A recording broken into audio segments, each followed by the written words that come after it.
Hi, you watching your favorite YouTube channel, Learning Digital. Here we learn digital world things, so subscribe this channel for more digital world videos.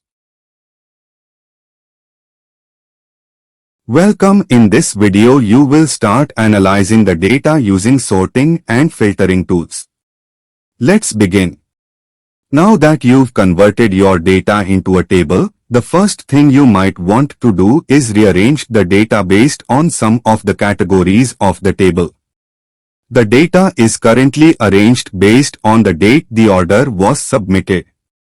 However, you could maybe want to have the data arranged by sales representative, for example, so that you can look up information about the sales that each salesperson did. Having converted the data into a table makes this step really easy. To the right of each header, you'll see a drop-down arrow that will allow us to sort the information and filter the data based on these headers. So for example, to sort the data by sales representative, we would click on the drop-down arrow to the right of the sales representative header. And then we would select Sort A to Z to sort it in alphabetical order. So after we click it, you'll see that the data has been rearranged by alphabetical order of the sales representative, starting with Amy Brown, followed by David Garcia, and so on. And here you can also see that the additional information about each sale was also rearranged along with it. And when having a data set like this one, it's really useful to have a first column that simply lists the original order in which the information was listed, so that we can always go back and rearrange the data as it was originally presented. So to do this, we would sort the data in ascending order of the first column that is named number or none. And so we would click the drop-down arrow for this column, and then we would select sort from smallest to largest.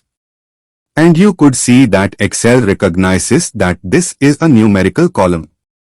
So in this case, we are sorting from the smallest value to the largest value. And by doing so, we've now gone back to the original order that we had our data in. Another useful tool similar to sorting is filtering. And this allows us to only focus on specific data while filtering out data that we don't need to see at a given moment.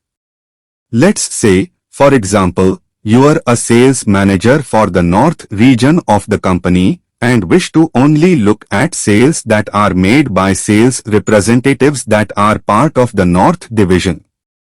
In this case, it would be useful to apply a filter on the region column. By having turned the data into a table, the filters for each header have already been created. And we can automatically click on the drop-down arrow and then select filter. And here we could see that we can select which division or which region we want to show. So we could click first on select all to remove all of them, and then click on North, and then apply that filter. And here you can see that we are only showing these sales that were done by the representatives that form part of the North division. And having the filter applied, we can actually obtain some quick information. For example, if we wanted to calculate the total revenue from the sales made by the North division, we can highlight the cells from the total column. So from L5 all the way down to the last one. And here at the bottom right corner, we could get some information about this data. We have the average, we have the count, which tells us how many sales were made. And then we have the total sum of $179,065, which is the information that we wanted. Now, if we wanted to access the entire data set again, we would need to remove the filter we currently have on the region category. You will see when a filter is being applied to a category because the icon changes from a drop-down arrow to a funnel, which is the icon for filtering. So to remove the filter, we would click on that icon again, go to filter, and now we would want to select all to show the sales from the north, south, and west regions, and click OK.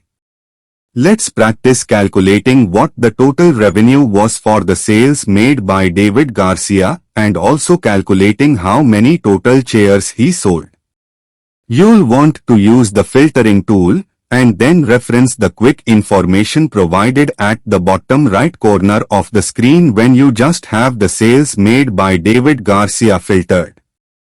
You will have first filtered the data to only show the sales made by David Garcia, doing this in the sales representative column.